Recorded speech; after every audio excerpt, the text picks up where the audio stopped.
మంత్రి తుమ్మల నాగేశ్వరరావు సమీక్ష సమావేశం నిర్వహించారు। ఈ సందర్భంగా మంత్రి తుమ్మల కన్నీరు పెట్టుకున్నారు। ప్రాజెక్టు కోసమే తాను ఈ పార్టీలోకి వచ్చానని, కానీ ఫ్లెక్సీలు పెట్టి పబ్లిసిటీ కావాలని కోరుకునే వ్యక్తిని కాదని వ్యాఖ్యానించారు। తన రాజకీయ జీవితంలో ఎన్నో అభివృద్ధి కార్యక్రమాలు చేశానని, కానీ పబ్లిసిటీ చేసుకోలేదని అన్నారు।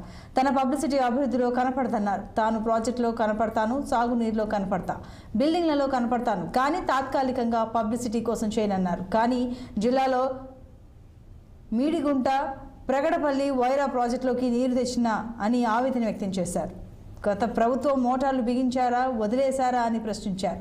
ఏ ముఖ్యమంత్రి మొదలుపెట్టిన ప్రాజెక్టు తాను పూర్తి చేశానని, తాను తన రాజకీయ లబ్ధి కోసం చేయలేదని మంత్రి పేర్కొన్నారు।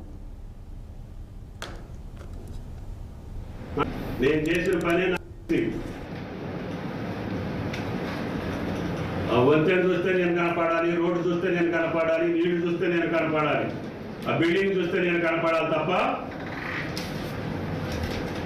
ఫ్లెక్సింగ్ పెట్టే కార్యకర్తలు కూడా నేను ఓదారుస్తా।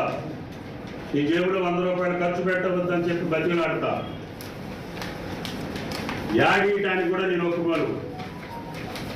పేపర్ వాళ్ళు అడుగుతారు, వాళ్ళ మేనేజ్మెంట్ ఒత్తిడితోటి, అయినా మీరు డబ్బులు ఖర్చు పెట్టుకోవద్దు, అది ఒక కోటి చూసాడు బారేసేదని, దానికోసం మీరు సంపాదించిన కష్టం మీరు ఖర్చు పెట్టుకోబోకండి। మన పని శాశ్వతంగా ఉండాలి, మన ఫలాలు ప్రజలకు అందాలి, ఆడ మోములో చిరునవ్వు చూడాలి, ఆడ మనసులో మన మాట రావాలి, అంతే తప్ప తాత్కాలికమైనటువంటి ప్రచార ఆర్భాటం కోసమో, పేరు కోసమో, క్రెడిట్ కోసమో ఈ తుమ్మల ఆరాట పడలేదని చెప్పి విజ్ఞప్తి చేస్తున్నాం। నేను చేసిన పనే నాకు ఎక్సి, వంతెన చూస్తే నేను కనపడాలి, రోడ్డు చూస్తే నేను